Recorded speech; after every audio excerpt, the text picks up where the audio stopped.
মাসে ছাত্ররা একটি শক্তিশালী ফ্যাসিস্ট সরকারকে হটিয়েছে, আর এতগুলো রাজনৈতিক দল সংস্কার আর নির্বাচন নিয়ে ১.৫ বছরও ঐক্যমত হতে পারেনি।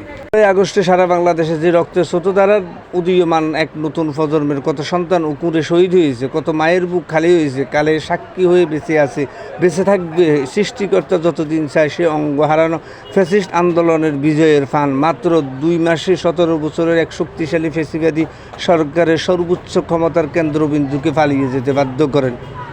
সহজ ছিল না। বিরামহীন গতিধারার কৌশলে ১৪০০ তরুণ ছাত্রের ফান, এখনও যারা বেঁচে আছে তাদের ভাষাহীন কষ্টের বলিদান, সত্যনিষ্ঠের এই রক্তাক্ত গাথা দিন এই দেশের মানুষ কখনো ভুলবে না। স্বাধীন একটা দেশে বারবার এই ধরনের ঘটনা ঘটুক তা জনগণ চায় না। দেশের ক্ষমতা, দেশের টাকা, দেশের জনগণের স্বার্থ রক্ষার জন্য নিশ্চিত ব্যবস্থা কেন হবে না?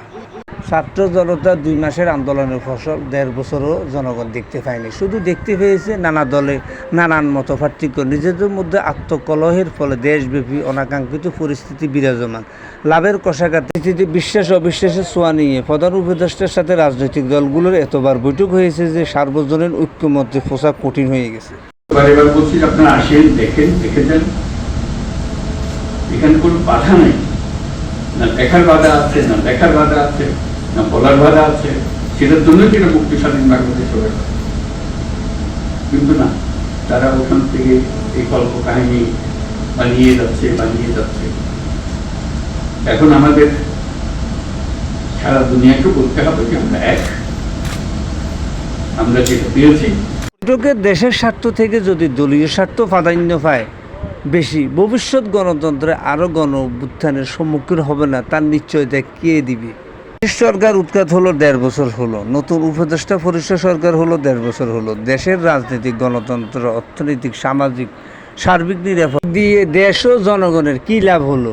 ক্ষমতা আর রাজনৈতিক দলের চেয়ে দেশের স্বার্থকে প্রাধান্য দিয়ে সকল রাজনৈতিক মতের ভিত্তিতে কাজ করলে এই দেশের সকল সংস্কার শেষ করে ৬ মাসে নির্বাচন দেওয়া কোনো কঠিন কাজ ছিল না।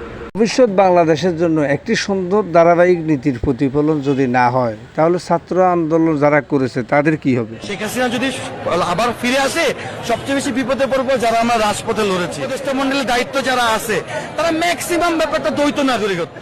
উপদেষ্টা না, কোনো দ্বৈত নাগরিক যদি রাজনৈতিক নেতৃত্বে আসে সে কখনো দেশকে ভালোবাসতে পারে না। দ্বৈত নাগরিকের কাছে রাষ্ট্রের দায়বদ্ধতা অতি নগণ্য। যদি আজকে দেশের কিছু হচ্ছে তারা আবার বিদেশে চলে যাবে।